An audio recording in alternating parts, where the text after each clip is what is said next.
जोहार दोस्तों, स्वागत है आप सबका आपके अपने YouTube channel Gurukul institute RS में। साथियों, प्रत्येक सप्ताह आप लोगों को झारखंड की करंट अफेयर्स की महत्वपूर्ण जानकारी आप लोगों को हमारे चैनल के माध्यम से उपलब्ध कराई जाती है। दोस्तों, आज इस सप्ताह कौन कौन से महत्वपूर्ण कंटेंट्स आप लोगों को प्राप्त होने वाले हैं, साथियों वीडियो को स्किप के बिना पूरा अंत तक देखिएगा और बहुत ही महत्वपूर्ण जानकारी आज एक बार फिर से आप लोगों को इस वीडियो के माध्यम से मैं देने वाला हूँ।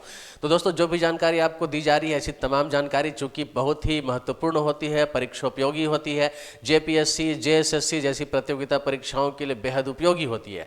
तो ऐसे जानकारी को आप जरूर नोट कर लिया करें ताकि आगामी सभी प्रतियोगिता परीक्षाओं में आपको इसका पूरा फायदा मिल सके। विशेषकर झारखंड से जुड़ी सभी प्रतियोगिता परीक्षाओं की मैं बात कर रहा हूं। तो आइए देखते हैं कौन कौन सी आज महत्वपूर्ण जानकारी आप लोगों को इस वीडियो के माध्यम से मैं देने वाला हूं। तो साथियों, सबसे पहली जो जानकारी है वो है कोल इंडिया रांची मैराथन में बतौर मुख्य अतिथि कौन शामिल हुई। अब साथियों, कोल इंडिया के द्वारा रांची मैराथन का आयोजन किया गया था। अब इसमें सवाल पूछा जा रहा है कि बतौर मुख्य अतिथि कौन शामिल हुई थी। अब दोस्तों, इसका जो करेक्ट आंसर होगा, करेक्ट आंसर क्या होगा? Mary com. जी हाँ, तस्वीर आप इनकी देख रहे हैं। यहाँ पर किनकी तस्वीर है? मैरी कॉम की तस्वीर। अब साथियों, मैरी कॉम कौन है? तो मैरी कॉम एक बहुत ही प्रसिद्ध ओलंपियन जिन्होंने वर्ष 2012 के लंदन ओलंपिक में, जी हाँ, वर्ष 2012 के लंदन ओलंपिक में मुक्केबाजी में इन्होंने कांस्य पदक जीता था। जी हाँ, कौन सा पदक जीता था? इन्होंने कांस्य पदक जीतकर भारत को गौरवान्वित करने का काम किया था। साथियों, इस आयोजन के मुख्य अतिथि के रूप में ये शामिल हुई थी। नाम क्या है इनका? मैरी कॉम। चलिए आगे बढ़ते हैं। नेक्स्ट क्वेश्चन, तेलंगा खड़िया जयंती किस तिथि को मनाई जाती है? साथियों, वैसे तो ये क्वेश्चन झारखंड की हिस्ट्री से रिलेट करता है, स्टैटिक जीके से रिलेट कर सकता है, लेकिन चूंकि ये साप्ताहिक घटनाक्रम की हम लोग यहाँ पर चर्चा कर रहे हैं, तो पिछले 9 फरवरी को, जी हाँ, पिछले 9 फरवरी को तेलंगा खड़िया की जयंती जो है वो मनाई गई। दोस्तों, तेलंगा खड़िया कौन थे? तेलंगा खड़िया एक बहुत ही महान स्वतंत्रता सेनानी जिनका संबंध झारखंड से था। साथियों, इनका जन्म कहाँ हुआ था? तो इनका जन्म 9 फरवरी 1806 को गुमला जिला के मुरगू गांव में हुआ था। जी हाँ, गुमला जिला के मुरगू गांव में इनका जन्म हुआ था। कब हुआ था? 9 फरवरी 1806 को। और इस वजह से इस प्रश्न का सही आंसर क्या होगा? 9 फरवरी तेलंगा खड़िया जी की जयंती। साथियों, 23 अप्रैल 1880 को एक अंग्रेज एजेंट की गोली से जख्मी होकर ये मृत्यु इनकी हो गई, कह सकते हैं इनका देहांत हो गया। और इस तरीके से 23 अप्रैल को इनकी पुण्यतिथि मनाई जाती है, जबकि 9 फरवरी को इनकी जयंती मनाई जाती है। तो आइए दोस्तों, बढ़ते हैं आगे। 68वीं Akhil Bharatiya police duty meet का आयोजन कहाँ किया गया था? अब साथियों, 68वीं Akhil Bharatiya police duty meet का आयोजन कहाँ किया गया था? तो साथियों, इसका करेक्ट आंसर क्या होगा? रांची। चूंकि रांची में इसका आयोजन किया गया था, तो रांची में किस स्थान पर इसका आयोजन हुआ था, यह भी आपको जरूर जानना चाहिए। दोस्तों, मरांग गोम के जयपाल सिंह मुंडा स्टेडियम में इसका आयोजन किया गया था। और साथियों, मैं इसमें आपको बता दूं कि ये जो 68वीं Akhil Bharatiya police duty meet का आयोजन किया गया, इसमें ओवरऑल चैंपियन कौन सी स्टेट रही? तो साथियों, मैं यहाँ पर आपको जानकारी देना चाहूँगा, तेलंगाना। याद रखेंगे, तेलंगाना। तेलंगाना राज्य की पुलिस जो है ये ओवरऑल इसमें चैंपियन रही। और झारखंड की पुलिस को कुल मिलाकर इसमें 5 पदक प्राप्त हुए हैं। किसको दोस्तों? झारखंड की पुलिस को। झारखंड पुलिस को इसमें 5 पदक प्राप्त हुए, जबकि तेलंगाना राज्य की पुलिस जो है इसमें शीर्ष स्थान पर रही।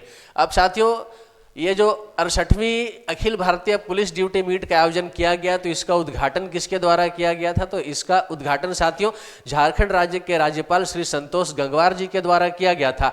जबकि इसका समापन समारोह जो हुआ, तो समापन समारोह के मुख्य अतिथि कौन थे? समापन समारोह के मुख्य अतिथि झारखंड राज्य के वित्त मंत्री श्री राधाकृष्ण किशोर थे। जी हाँ, श्री राधाकृष्ण किशोर झारखंड के वित्त मंत्री है और ये समापन समारोह के मुख्य अतिथि थे। आइए आगे बढ़ते हैं दोस्तों। झारखंड के पर्यटन स्थलों के प्रचार प्रसार सहित आवागमन की सुविधा के लिए किस ऑनलाइन ट्रैवल कंपनी के द्वारा प्रमोशन का कार्य किया जाएगा? साथियों, यहाँ पर उस ऑनलाइन ट्रैवल कंपनी का नाम पूछा जा रहा है जो झारखंड के पर्यटन स्थलों को प्रमोट करने का काम करेगा, प्रमोशन करने का काम करेगा। तो साथियों, इसका जो करेक्ट आंसर होगा, आंसर क्या है आप देख सकते हैं, मेक माई ट्रिप। जी हाँ, एक ऑनलाइन ट्रैवल कंपनी का नाम है मेक माई ट्रिप और इसकी अपनी एक सहयोगी संस्था है, क्या नाम है? गो ईबीबो। जी हाँ साथियों, मैं बता दूं कि प्रमोशन में मेक माई ट्रिप की सहायक कंपनी गो ईबीबो भी मदद करेगी। अर्थात मेक माई ट्रिप और गो ईबीबो ये संयुक्त रूप से क्या करेंगे, झारखंड के पर्यटन को बढ़ावा देने के दृष्टिकोण से झारखंड के जितने भी पर्यटन स्थल है ऐसे सभी पर्यटन स्थलों को प्रमोट करने का ये काम करेंगे। तो एक महत्वपूर्ण प्रश्न बन सकता है दोस्तों, ऐसे प्रश्न काफी इंपॉर्टेंट हो जाते हैं और आप इसे जरूर डबल स्टार लगा लीजिए, आगामी एग्जाम्स के लिए इंपॉर्टेंट क्वेश्चन बन सकता है। चलिए आगे बढ़े हम लोग। नेक्स्ट क्वेश्चन है, केंद्रीय गृह मंत्रालय के निर्देश पर झारखंड राज्य की पुलिस किस पोर्टल के माध्यम से प्रशिक्षण प्राप्त करेगी। अब साथियों, केंद्रीय गृह मंत्रालय के द्वारा निर्देश जारी किया गया जिसके आधार पर झारखंड राज्य की पुलिस को क्या करना है, प्रशिक्षण दिया जाना है। अब साथियों प्रश्न उसी से जुड़ा हुआ है, यहां पर मैं आपको बता दूं कि झारखंड राज्य की पुलिस किस पोर्टल के माध्यम से प्रशिक्षण प्राप्त करेगी। तो साथियों उस पोर्टल का नाम क्या है, तो उस पोर्टल का नाम है आई गॉट कर्म योगी। जी हाँ, क्या नाम है, आई गॉट कर्म योगी। अब दोस्तों यह पोर्टल केंद्रीय गृह मंत्रालय के द्वारा तैयार किया गया है। ठीक है, अब ये पोर्टल किसके द्वारा तैयार किया गया है, तो केंद्रीय गृह मंत्रालय के द्वारा इस पोर्टल को तैयार किया गया है जिसके माध्यम से पुलिस पदाधिकारी 6 ऑनलाइन पाठ्यक्रम को पूरा करेंगे। आगे और भी जानकारी है, यह पोर्टल एक ऑनलाइन प्रशिक्षण मंच है। इसका उद्देश्य भारतीय सिविल सेवकों के कौशल को बढ़ाना है, इससे शासन और दक्षता में सुधार होता है। विशेष तौर पे दोस्तों जितने भी आईपीएस पदाधिकारी हैं ऐसे कुल मिलाकर के पदाधिकारियों के कौशल और उनकी दक्षता को बढ़ावा देने के उद्देश्य से या उनको बढ़ाने के उद्देश्य से साथियों इस पोर्टल का उपयोग किया जाएगा। पोर्टल का नाम क्या है, आई गॉट कर्मयोगी। तैयार किसके द्वारा किया गया है, केंद्रीय गृह मंत्रालय के द्वारा तैयार किया गया है और झारखंड राज्य की पुलिस इसी पोर्टल के माध्यम से प्रशिक्षण प्राप्त करेगी। आइए साथियों आगे बढ़े हम लोग। और अगली जानकारी है, बिड़ला इंस्टीट्यूट ऑफ टेक्नोलॉजी अर्थात बीआईटी मेसरा के प्लेटिनम जुबली समारोह की मुख्य अतिथि कौन थी। दोस्तों बिड़ला इंस्टीट्यूट ऑफ टेक्नोलॉजी, जी हाँ, जिसको हम लोग बीआईटी मेसरा के नाम से भी जानते हैं साथियों, झारखंड का एक बहुत ही प्रसिद्ध शैक्षणिक संस्थान, झारखंड का एक बहुत ही प्रसिद्ध संस्थान, ठीक है, जिसका नाम क्या है, Birla institute of technology, BIT Mesra के नाम से हम लोग जानते हैं। अभी इसका क्या हुआ साथियों, अभी इसका प्लेटिनम जुबली समारोह मनाया गया और इस प्लेटिनम जुबली समारोह में बतौर मुख्य अतिथि कौन शामिल हुई। सवाल इसी से रिलेट करता है। अब साथियों इसका करेक्ट आंसर क्या होगा, राष्ट्रपति श्रीमती द्रौपदी मुर्मू। जी हाँ, पिछले 14 और 15 तारीख को, पिछले 14 फरवरी और 15 फरवरी की तारीख को देश की राष्ट्रपति श्रीमती द्रौपदी मुर्मू अपने 2 दिवसीय दौरे पर झारखंड में रही। और साथियों यहाँ आने का मुख्य उद्देश्य इनका क्या था, यहाँ आने का मुख्य उद्देश्य था बिड़ला इंस्टीट्यूट ऑफ टेक्नोलॉजी के अर्थात बीआईटी मेसरा के प्लेटिनम जुबली समारोह में बतौर मुख्य अतिथि शिरकत करना। तो इस तरीके से इसका करेक्ट आंसर क्या होगा, राष्ट्रपति श्रीमती द्रौपदी मुर्मू। चलिए दोस्तों आगे बढ़ते हैं। राज्य के कितने आंगनबाड़ी केंद्रों में पालना घर खोले जाएंगे। अब साथियों यहाँ पर राज्य के आंगनबाड़ी केंद्रों की बात हो रही है। राज्य के कितने आंगनबाड़ी केंद्रों में पालना घर खोले जाएंगे। अब दोस्तों पालना घर नाम से स्पष्ट होता है कि यहाँ पर बच्चों की देख रेख की जाती है और इसी से रिलेटेड यहाँ पर प्रश्न भी है दोस्तों। यहाँ पर सबसे पहले तुम लोग संख्या की बात करें तो इसका करेक्ट आंसर क्या होगा, 1024 पालना घर खोले जाएंगे। साथ ही यहाँ से कुछ जानकारी है, इसके माध्यम से 6 माह से लेकर 6 वर्ष तक के बच्चों को डे केयर की सुविधा मिलेगी। अब जिस तरीके से एक प्ले स्कूल में बच्चों को देखभाल की जाती है, एक प्ले स्कूल में जिस तरीके से बच्चों को छोटी छोटी चीज़ें सीखने का मौका उनको मिलता है और वहाँ पर बच्चे की देखभाल जो है वो की जाती है, बिल्कुल इसी चीज़ को आगे बढ़ाते हुए झारखंड के जो आंगनबाड़ी केंद्र है ऐसे 1024 पालना घर जो है आंगनबाड़ी केंद्रों में खोले जाएंगे। अब दोस्तों ऐसे 1024 पालना घर को खोले जाने के पश्चात झारखंड राज्य की जो है ये पूरे देश में, ठीक है, सबसे अधिक पालना घर वाला राज्य हो जाएगा। अर्थात कि जितने भी आंगनबाड़ी केंद्र अन्य राज्यों में चल रहे होंगे उसकी तुलना में सबसे ज्यादा पालना घर जो है वो हमारे झारखंड राज्य के आंगनबाड़ी केंद्रों में होंगे। और इस तरीके से इसका करेक्ट आंसर अगर संख्या के बारे में बात करी जाए तो कितनी हो जाएगी, 1024 हो जाएगी। नेक्स्ट क्वेश्चन दोस्तों, 38वें राष्ट्रीय खेलों में झारखंड की महिला हॉकी टीम ने किस राज्य की महिला हॉकी टीम को हराकर कांस्य पदक जीता। अब दोस्तों यहाँ पर बात हो रही है 38वें राष्ट्रीय खेलों की। अब 38वें राष्ट्रीय खेलों का आयोजन साथियों उत्तराखंड में किया गया। इसका आयोजन कहाँ किया गया, उत्तराखंड में किया गया। ये तो किसी भी एग्जाम के लिए इंपॉर्टेंट हो सकता है कि 38वें राष्ट्रीय खेलों का आयोजन किस राज्य में किया गया? तो दोस्तों इसका आंसर क्या होगा? उत्तराखंड। लेकिन यहाँ पर प्रश्न क्या है, जरा हम लोग इसका भी आंसर देख लें। तो 38वें राष्ट्रीय खेलों में झारखंड की महिला हॉकी टीम ने किस राज्य की महिला हॉकी टीम को हराकर कांस्य पदक जीता है? अब साथियों इसका करेक्ट आंसर क्या है? तो महाराष्ट्र है। मैं आपको बता दूं कि झारखंड की महिला हॉकी टीम ने महाराष्ट्र की महिला हॉकी टीम को हराकर कांस्य पदक जीतने का कार्य किया है। साथियों यहाँ पर थोड़ी जानकारी हम लोग और दुरुस्त करते हैं और इसे बढ़ाते हैं। दोस्तों हरियाणा ने मध्य प्रदेश को 4-1 से हराकर राष्ट्रीय खेलों की महिला हॉकी स्पर्धा का खिताब अपने नाम किया।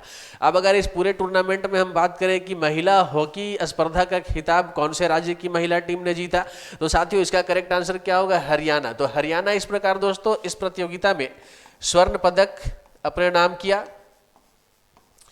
जबकि उपविजेता के तौर पर आप यहाँ मध्य प्रदेश देख सकते हैं। तो इन्होंने या मध्य प्रदेश के खिलाड़ियों ने या मध्य प्रदेश की महिला खिलाड़ियों ने रजत पदक जो है यह अपने नाम किया। और झारखंड के खाते में कौन सा पदक आया दोस्तों? तो झारखंड के खाते में कांस्य पदक आया। तो इस तरीके से 38वें राष्ट्रीय खेलों में झारखंड की महिला हॉकी टीम ने महाराष्ट्र की टीम को हराकर कांस्य पदक जो है अपने नाम किया है। चलिए आगे बढ़े हम लोग, और अगला प्रश्न है 38वें राष्ट्रीय खेलों से ही जुड़ा हुआ है। प्रश्न है 38वें राष्ट्रीय खेलों में पदक तालिका में झारखंड किस स्थान पर रहा? अब साथियों 38वें राष्ट्रीय खेलों में पदक तालिका में झारखंड किस स्थान पर रहा? तो साथियों यहां पर आपका करेक्ट आंसर 17वें स्थान पर। जी हाँ, झारखंड साथियों 17वें स्थान पर रहा। और इस पूरे राष्ट्रीय खेलों की अगर बात की जाए तो झारखंड के खाते में कुल कितने पदक आए? तो दोस्तों झारखंड के खाते में कुल 25 पदक आए हैं, जिसमें से यहां पर आपको जानकारी में दे दूं कि 7 स्वर्ण पदक,